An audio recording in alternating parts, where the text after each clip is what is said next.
Halo, apa kabar Wong Kito Galo? Selamat berjumpa kembali dalam program berita seputar iNews Sensol. Di saat Anda siap beraktivitas di pagi hari, saya Rizka Silviana. Siap menemani Anda dengan berbagai berita dan informasi menarik hari ini, Selasa 24 September 2024. Sajian utama hari ini antara lain, bocah 11 tahun hilang usai pamit pergi ke warung.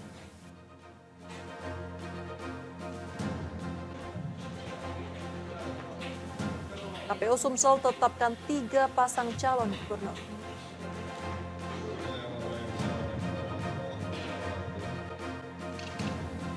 Tiga pejabat waskita karya ditahan.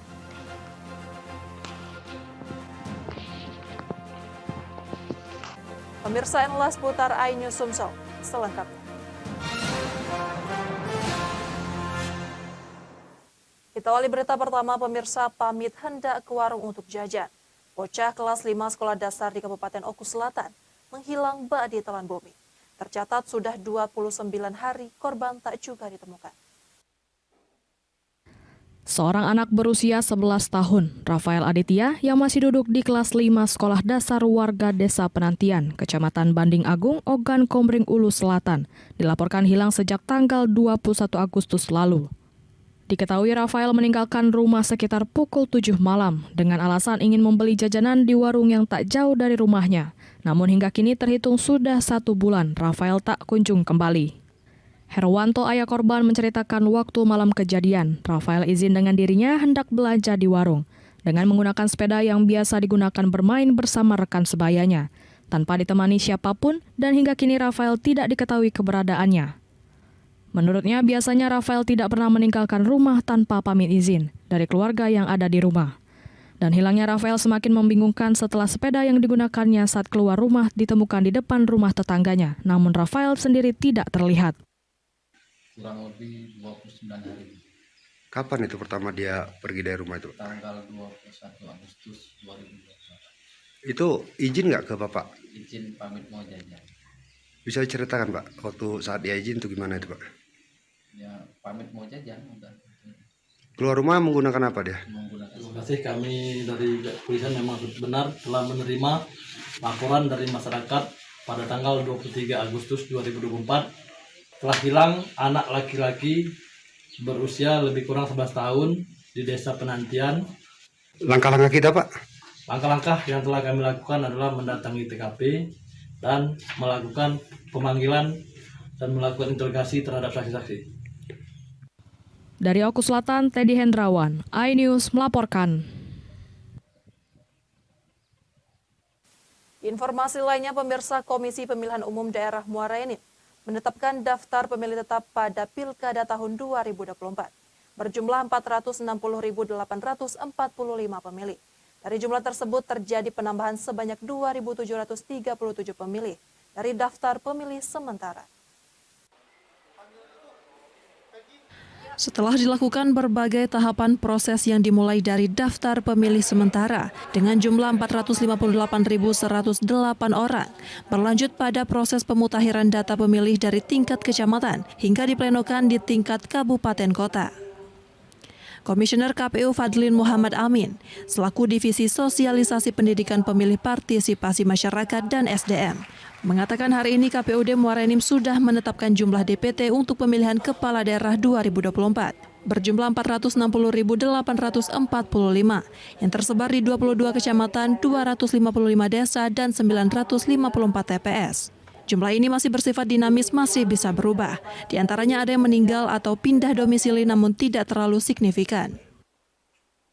Ya, jadi untuk hari ini langsung saja dapat saya sampaikan, KPU Muara Enim menetapkan jumlah DPT untuk pemilu kada 2024 ini berjumlah 460.845 460.845 yang tersebar di 22 kecamatan, 255 desa, dan 954 TPS. Kemudian dari jumlah DPT tersebut sebanyak 1.611 orang merupakan penyandang disabilitas dengan rincian fisik 577, intelektual 144, mental 357, wicara 296, rungu 77, dan netra 160 orang. Dari Morainim, Edwin Sasatria, iNews melaporkan. Dianggap telah memenuhi syarat, Komisi Pemilihan Umum Kota Palembang menetapkan 3 pasangan calon wali kota dan wakil wali kota Palembang yang nantinya siap bertarung pada Pilkada November mendatang. 3 pasangan calon wali kota dan wakil wali kota Palembang yang telah ditetapkan KPU Kota Palembang, yakni Yuda Pratomo Baharudin, Fitrianti Agustinda Nandriani Oktarina, dan Ratu Dewa Prima Salam. Dengan ditetapkannya 3 pasangan calon wali kota dan wakil wali kota ini, setelah KPU memastikan kelengkapan administrasi dari 3 pasangan calon, diantaranya partai pengusung, hasil tes kesehatan dan laporan LHKPN atau laporan harta kekayaan penyelenggara negara. Setelah ditetapkannya pasangan calon untuk Pilkada Kota Palembang, KPU akan menggelar pengundian nomor urut paslon sekaligus penandatanganan fakta integritas kampanye damai pada tanggal 22 September 2024. Dan di tanggal 25 September 2024 merupakan hari pertama kampanye dan akan berakhir di tanggal 23 November 2024. Hari ini setelah penetapan calon, ini calon ya, bukan lagi bakal calon. Calon wali kota dan wakil wali kota 2024, itu besok kita di tanggal 23 ada 2 agenda. Pertama pengambilan nomor urut undian dan juga kita penandatanganan fakta integritas kampanye damai. Di tanggal 25 itu sudah start hari pertama untuk kampanye untuk calon wali kota dan wakil wali kota Palembang.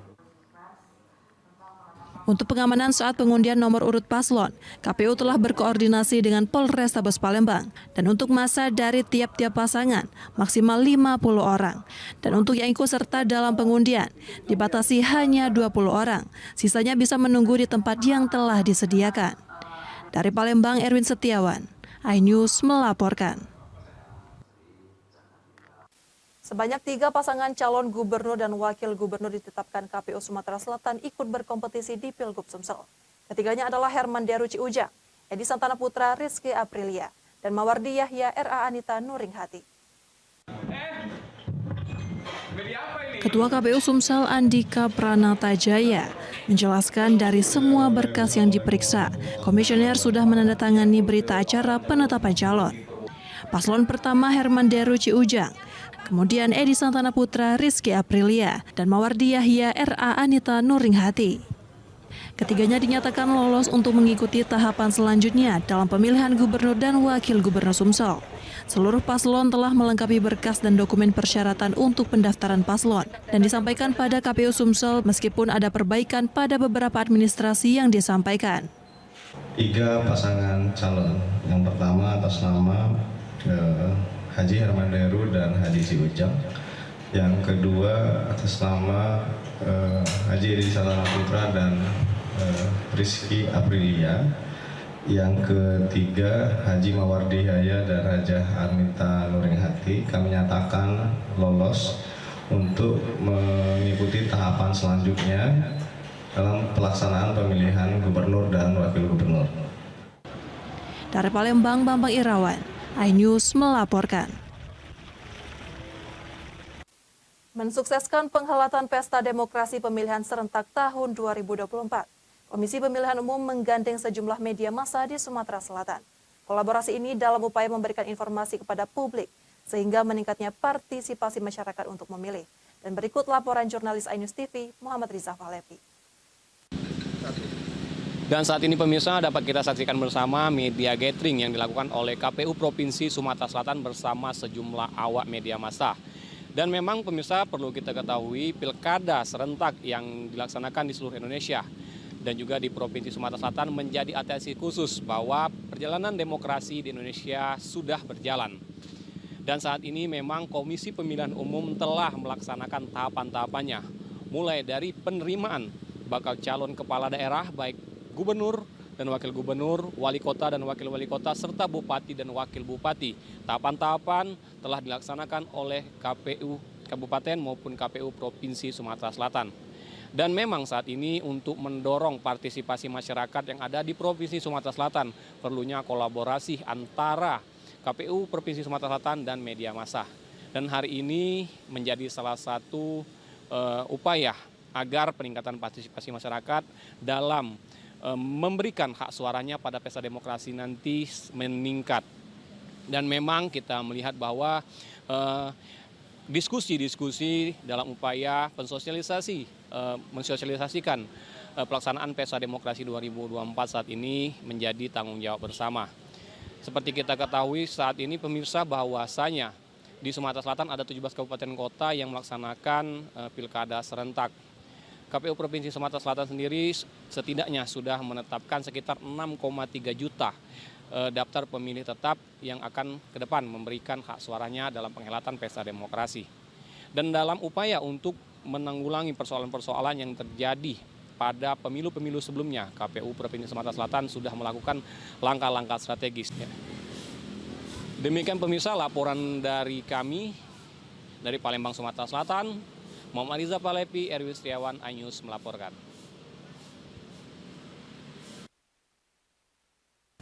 Tiga pejabat Waskita Karya ditahan Kejati Sumsel. Saksikan beritanya sesaat lagi.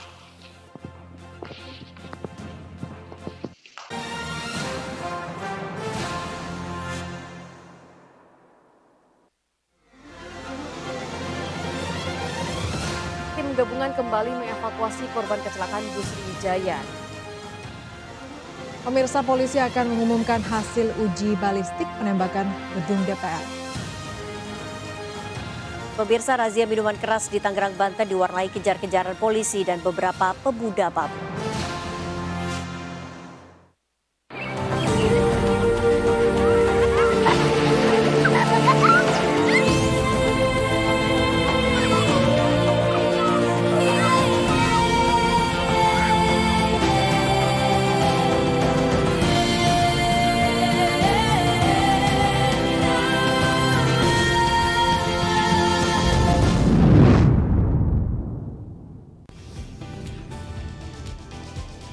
Atika Hasiholan yang lagi senang banget karena ibunda Ratna Sarumpait akhirnya bebas bersyarat.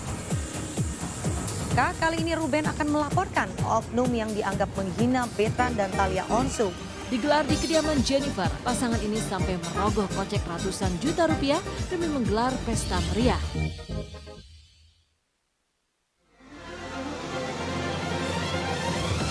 Tim gabungan kembali mengevakuasi korban kecelakaan bus Wijaya. Pemirsa, polisi akan mengumumkan hasil uji balistik penembakan gedung DPR. Pemirsa, razia minuman keras di Tangerang, Banten diwarnai kejar-kejaran polisi dan beberapa pemuda mabuk.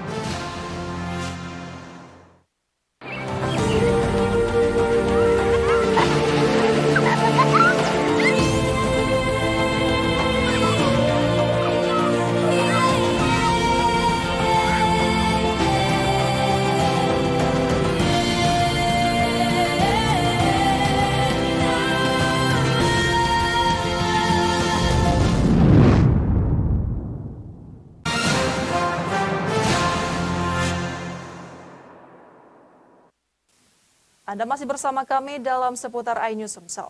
Setelah resmi dibentuk Ikatan Jurnalis Televisi Indonesia atau IJTI Oku Timur, siap bermitra dengan pemerintah, TNI dan Polri dalam pemberitaan yang positif dan melawan hoaks serta bersama menjaga situasi Pilkada Oku Timur yang aman dan damai. Bertempat di Puri Sebiduk Sehaluan, rumah dinas Bupati Kabupaten Oku Timur, pengurus Ikatan Jurnalis Televisi Indonesia Korda Oku Timur secara resmi ditetapkan dan dibentuk. Selain dihadiri sekretaris dan wakil ketua IJTI Sumatera Selatan, penetapan pengurus IJTI Oku Timur dihadiri langsung oleh Bupati Oku Timur Lanosin dan Forkopimda. Sekretaris IJTI Provinsi Sumatera Selatan Adi Asmara, usai pelaksanaan penetapan kepengurusan IJTI Oku Timur menyampaikan kepengurusan IJTI Korda Oku Timur merupakan korda kedua. Yang ditetapkan di Sumatera Selatan, dirinya berharap pengurus IJTI Korda Oku Timur yang baru dibentuk dapat segera melaksanakan amanah organisasi ke depannya. Alhamdulillah hari ini IJTI Provinsi Sumatera Selatan telah melahirkan kembali salah satu koordinator wilayah Oku Timur, dan setelah terbentuknya Oku Timur ini mudah-mudahan IJTI bisa lebih maksimal dalam langkah untuk melaksanakan kegiatan jurnalis televisi Indonesia yang ada di wilayah Oku Timur.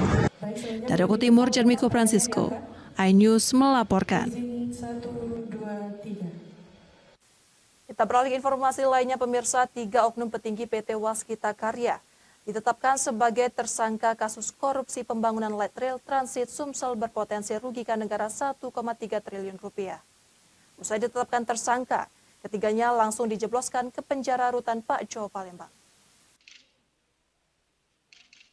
Kejaksaan Tinggi Sumatera Selatan tetapkan 3 petinggi PT Waskita Karya Tbk sebagai tersangka kasus korupsi pembangunan light rail transit Sumsel berpotensi rugikan negara 1,3 triliun rupiah. 3 tersangka yakni Kepala Divisi 2 PT Waskita Karya Tukijo, Kepala Divisi Gedung 2 PT Waskita Karya Ignatius Joko Herwanto, dan Kepala Divisi Gedung 3 PT Waskita Karya Septiawan Andri Purwanto. Penetapan sekaligus penahanan 3 tersangka korupsi pembangunan LRT Sumsel ini merupakan dari penyidikan tim penyidik telah menemukan cukup alat bukti dalam menetapkan ketiganya sebagai tersangka. Modus perkara yang dilakukan para tersangka ditemukan adanya dugaan korupsi kegiatan atau pembangunan prasarana kereta ringan atau LRT.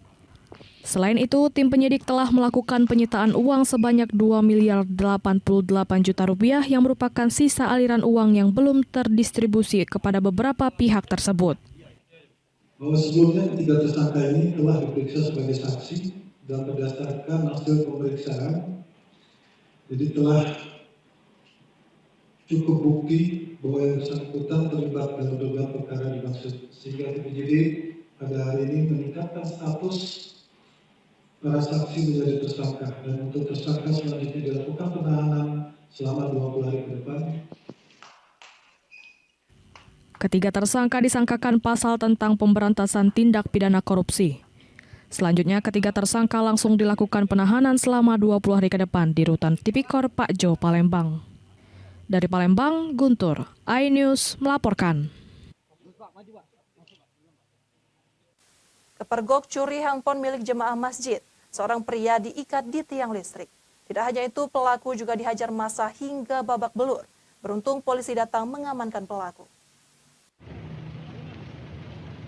Seorang pria yang diduga melakukan pencurian handphone milik seorang jamaah masjid diikat warga di tiang listrik di halaman masjid di kawasan Seberang Ulus 1. Tak hanya diikat, terduga pelaku pencurian itu bahkan dihakimi massa hingga nyaris tewas. Beruntung polisi yang mendapat laporan dari warga datang ke lokasi kejadian dan mengamankan pelaku. Menurut keterangan korban, awalnya korban yang tengah beristirahat usai melaksanakan sholat meletakkan handphone di sampingnya. Tak lama kemudian pelaku datang dan langsung mengambil handphone korban. Korban yang tersadar kemudian berteriak dan mengejar pelaku hingga tertangkap. Sholat, aku sahat, guling gitu. Itu keluar. Sholat Zuhur kan? Iya. Keluar. Waktu itu ada yang itu yang baju loreng-loreng aja itu. Kasih tahu. Waktu kamu diambil itu. Oh, kasih tahu. Ya. Tidak sadar ya, kan? Pelaku kemudian dibawa ke Mapolrestabes Palembang untuk mempertanggungjawabkan perbuatannya, dan korban telah membuat laporan polisi di SPKT Polrestabes Palembang. Dari Palembang, Muhammad David, iNews melaporkan. Pemirsa, demikian sajian seputar iNews Sumsel hari ini. Terus saksikan program seputar iNews Sumsel setiap Senin hingga Rabu pukul 6 pagi waktu Indonesia Barat. Saya Rizka Silviana, sampai jumpa.